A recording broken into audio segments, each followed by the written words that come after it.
Ford High School Weekly is brought to you by your Oklahoma Ford dealers. Ford is the best in Oklahoma. And by Rib Crib, smoking good stuff since '92. Welcome to Ford High School Weekly. I'm your host, Deon Amade. We got a fantastic episode for you guys today, but first we got to talk to my man, RJ Spears-Jennings from Broken Arrow. How's it going, Robert? Going great. So let's go ahead and get this out of the way now, man. I mean, I've heard Robert, I've heard Spears, I've heard Spears-Jennings, I've heard RJ. So what do they call you in the locker room? They call me RJ. RJ? Yes, sir. How'd that even come about? You a junior? No, sir. So I got Spears-Jennings in the third grade. I changed my name to Spears-Jennings. And then it was just Robert until I moved up here. Coach Alexander, one day when I came up here, I was playing running back. And one day he just said, I'm going to call you RJ. And it just stuck. What we do like to do here on Ford High School Weekly is we got to, get to the easy questions first, a little pregame, let the viewers get to know you as a person and some of your likes and dislikes before we get to the football questions. That's cool with you?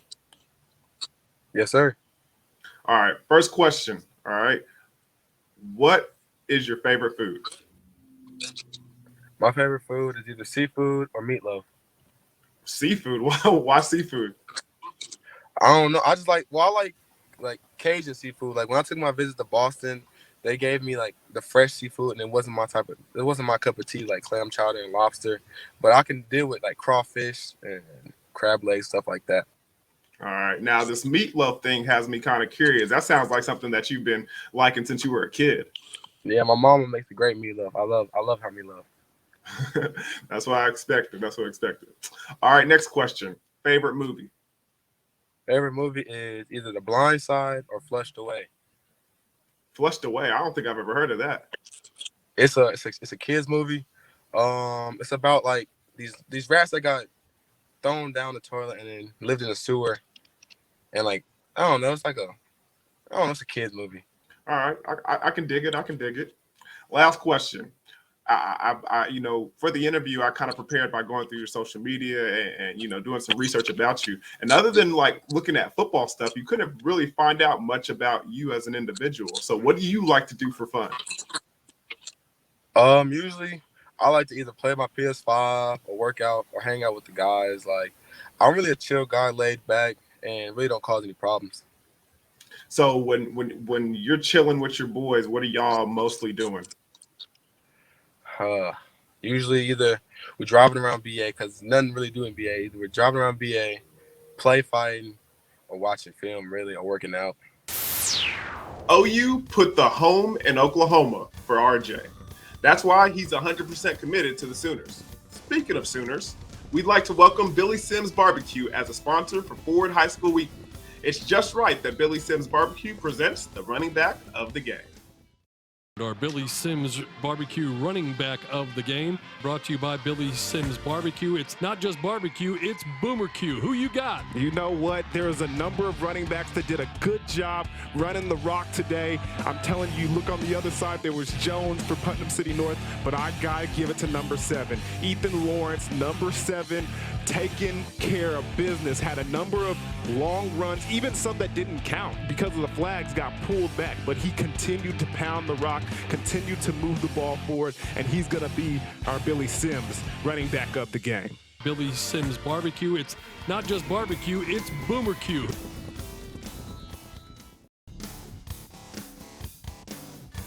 Welcome back to Ford High School Weekly. We're talking with my man, RJ Spears-Jennings. Now, RJ, this football season has been an impressive one thus far for you, playing both ways on the Broken Arrow Tigers football team. But my question is which position do you like better? I really can't give you that one because I like both. Like I can impact both in like great ways, really. Like defense, if I just do my job, I'll fit the hole, make the tackle. Receiver, either I can put somebody on the ground or just catch the ball and make a big game because you never get tackled by the first person. I like it. Well, when you got that first start earlier this year at safety, how was the feeling that week? I mean, what was the excitement level at? It was kind of nerve-wracking just because I haven't really tackled or played defense since freshman year. So like just getting the feel back and seeing if I made the right decision to choose Oklahoma, because that's what I'm going to Oklahoma for. And I think I made the right decision after that game. So if you haven't played it primarily throughout your years in high school, what made you want to be at that position at the next level? Just talking to folk, like talking to people around me, talking to friends, family, and them giving me good advice, talking about like the next level. Like I'm on the bigger side of safeties than receiver. I'm on the smaller side because most receivers nowadays are 6'4", 225, and I'm only 6'2", 200 barely. So like, just I'm bigger than most safeties. So business decision, huh? Yes, sir. Kind of like your boy Trayvon Diggs making that decision at Alabama from going to wide receiver to play corner. Look at him, 7 picks already. You already know, man. That's how us Cowboys do. Yes, sir. All right. So let's go back and take it to the very beginning. This kind of a question that I ask very often in these interviews is, how did you get started playing football? My pops played it, so I've been playing football since I was 5. So I just been playing flag, and then he coached me all the way up until middle school, 8th grade, because I broke my leg at 7. So 8th grade, I started playing with the big dogs, and ever since then, it's just been rolling. Dang, hold on real quick. You broke your leg when you were in the 7th grade? Yeah, I broke my leg. That's why I always listen to my mom and my dad now, because like I broke my leg not listening to them. They told me not to get on the 4-wheeler. Got on it, the chain broke, and then crashed and broke my leg, out for a year. Well, actually, the doctor said I was out for a year. Came back in 6 months and played basketball that year. So yeah, so you started playing little league. Your dad coached you up, but what made you love the game? So when I was little, I played running back, and just like the excitement I got from scoring touchdowns, like it just made me feel good seeing my people proud of me. Really, my family, like seeing them proud of me, and all these coaches saying I can make it to the next level. That's what really like pushed me to make me the man I am right now. Now, Robert, when everybody's going to ask you this question, so I got to get it out the way myself, okay? You decided early on this year to make your commitment to the University of Oklahoma to play safety over there in Norman.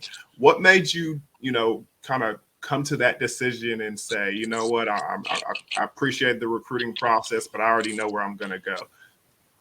Probably just talking to my family and friends, and then Coach Grinch and Coach Manning. Like when I went up there to work out and got my offer, everything just felt like home. Talking to Pat Fields, talking to Trouble, talking to DJ Graham, like everything just felt like home. Even on my official visit, it just felt like home, and everything just felt right. Like I was talking to my mom about it, having dreams about it, and then I just pulled the trigger after I got off the phone with Coach Manning, like July 1st. And I talked to my mom for like 30 minutes, called him back, and told him I was ready to be a Sooner. So you're not originally from Oklahoma, originally from Dallas, Texas. So did you always plan on staying, here in Oklahoma for college, or was that something that you kind of caught you by surprise? Growing up, I was a Baylor fan. Like my grandma lived down the like you could hear the Baylor stadium going crazy. Like so, just being around the atmosphere, I always wanted to go to Baylor. But you came and then talked to a couple family members, and I pulled the trigger to be a Sooner. So did Baylor throw out that offer to you, or was it not even an option?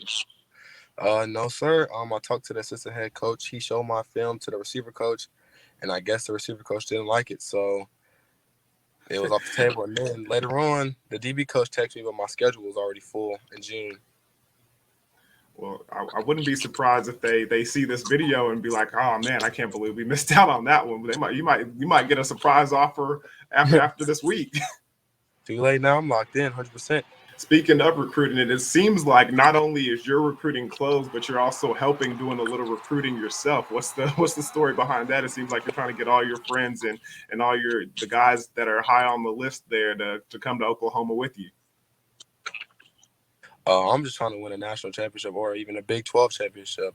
So if I got to go out there and recruit, I'm going to do my thing to recruit. Best recruiter in Oklahoma right now.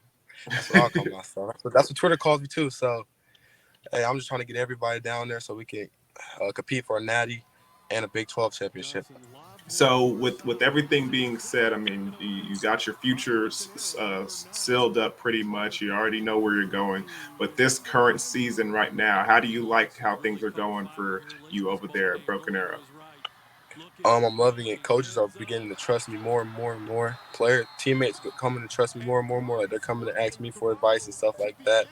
Like I remember when I was in their footsteps and looking up to Miles Slush, Andrew Rain, and they were helping me out. So just me returning the favor is just amazing. So what can you do as a leader to kind of make your team better and push you guys forward to some of your goals? Just helping them out. Like, say they need a ride to practice, I got them. Say they need help with a playbook, I help them go over it. Just like little things like that. Make sure, because they know I know all my stuff and even more. Like, I know the whole defense and the whole offense. So just knowing those things, I can help anybody on the field. So what is it going to take for Broken Arrow to kind of achieve these goals and progress further into the playoff and possibly a chance at that gold ball? We're just building trust every week. Brotherhood that we have, 1-0 mindset. So if we can go 1-0 each and every day, we'll be perfectly fine. Like at the beginning of the season, we weren't really trusting each other, and it was really like everybody was separated. But now we're all coming together and we're seeing what we can build and what type of family that we're building right now. So what's the ultimate goal for you guys over there? Our ultimate goal is to get a gold ball. And for you as an individual, what's kind of your goal for the year? To prepare these guys for the upcoming years, not just me, because my coach Tracy said, how do you want to remember when you leave? Like, how long do you want to remember? So, like, if we win a state championship, our whole team, 2021 class, is going to be remembered for a while just because we won that state championship. And if we don't win, people will remember me for a couple years and then forget about me. So it's just how you want to be remembered. Well, man, you're doing a lot of great things over there at Broken Arrow, so I'm pretty sure you're going to be remembered fondly. But thank you for joining us this evening, man. And good luck with everything in the upcoming season and throughout the rest of your life, man. Thank you. Coming up next, Michael Knight drops by for some recruiting news and some football insight. Ford High School Weekly, we'll be right back.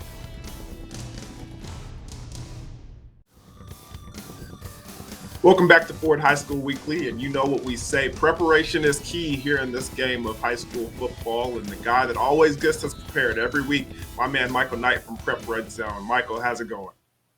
It's a busy October, but we're getting closer and closer to November, which means the playoffs are right around the corner. It's been a great season so far. Looking forward to closing it out with a bang. Yeah, we certainly are. Let's go ahead and switch things up this week. Normally we talk about, the week and the upcoming games, and then we talk recruiting last. We'll kind of switch things around and talk recruiting first. What have you heard lately in the recruiting side of things?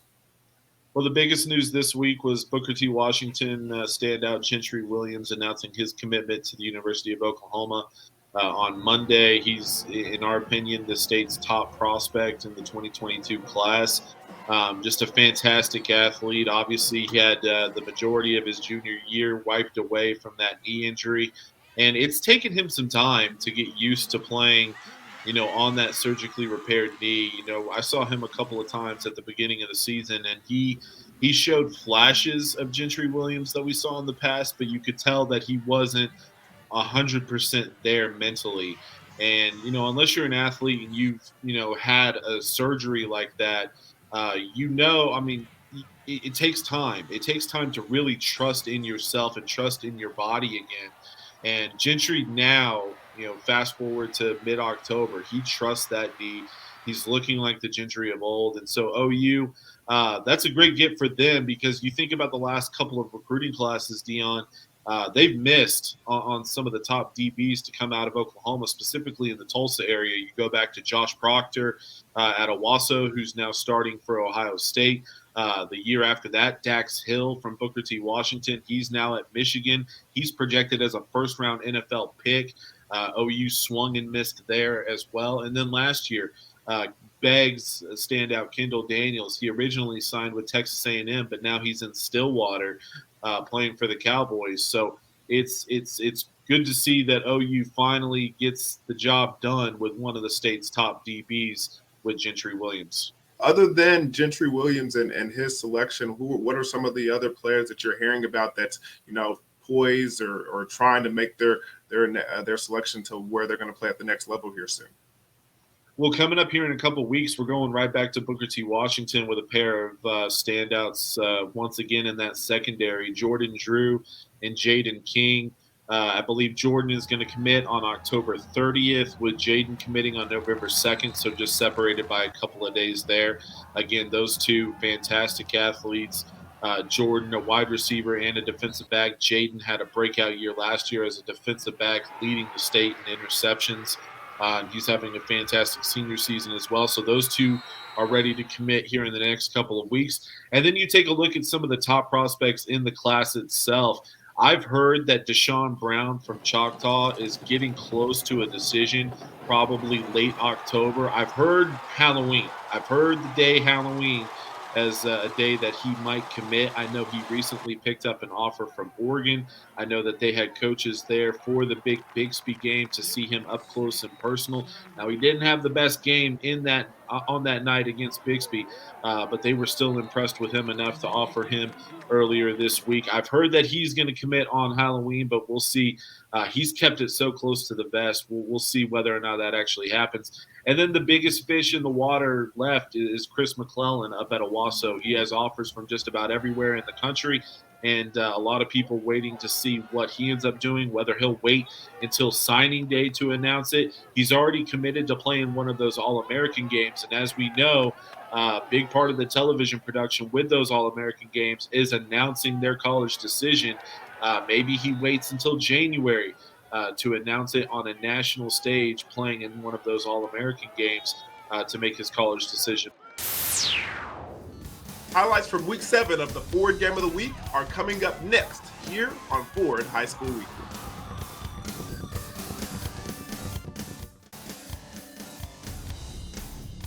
Our Billy Sims BBQ running back of the game. The running back is brought to you by Billy Sims. It's not just barbecue, it's BoomerQ. And of course, it's this young man right here, Braylon Presley. Mr. Presley, Braylon. Now watch the speed. That's what we talked about. Get an angle on him. He's able to run through it. There you see him, 223 total yards, 4 touchdowns, 2 receptions, 2 rushes.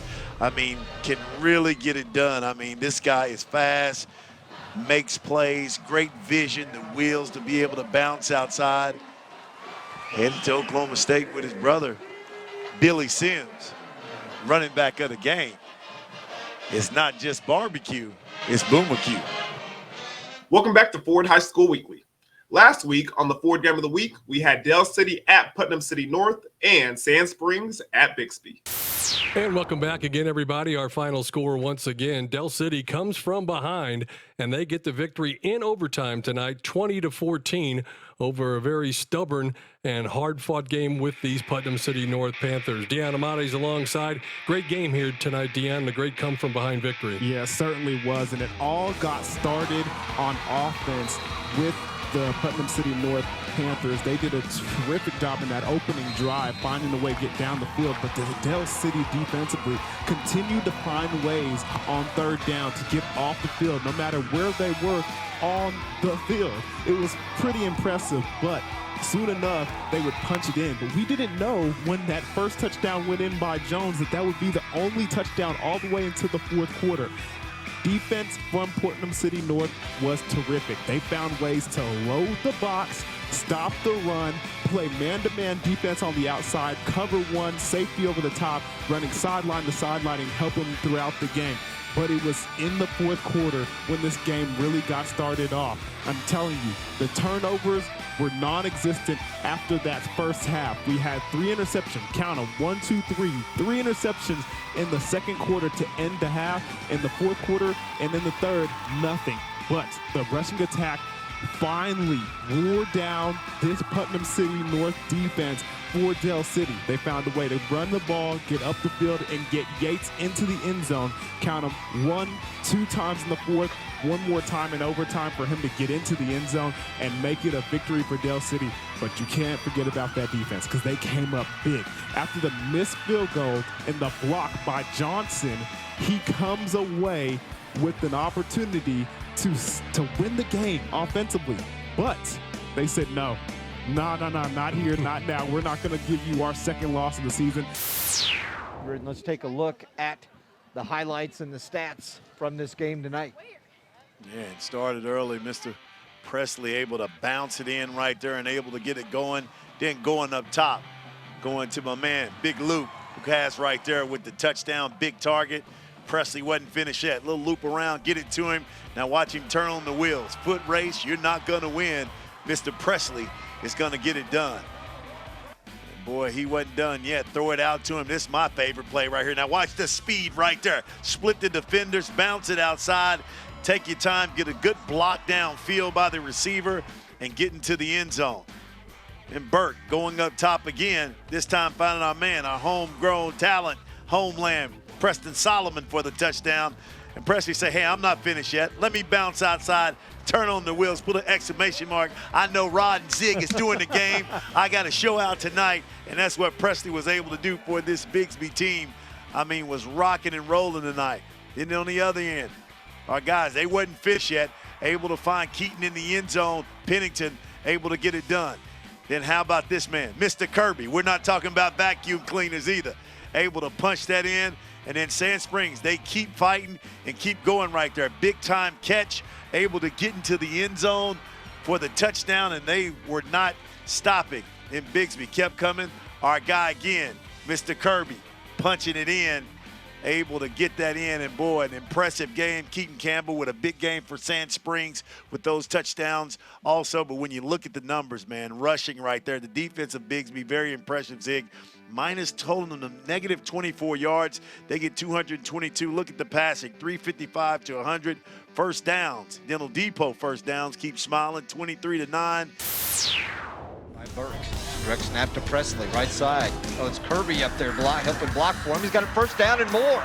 He's going to be gone. Be sure to go to YurView.com/OK for highlights and replays of the Ford Game of the Week. And check out our podcast and past episodes at YurView.com/OK. Remember, only the best in Oklahoma, like my man RJ Spears-Jennings, makes the Ford High School Weekly. So thank you for watching, and until next time, I'm Tiana Mate.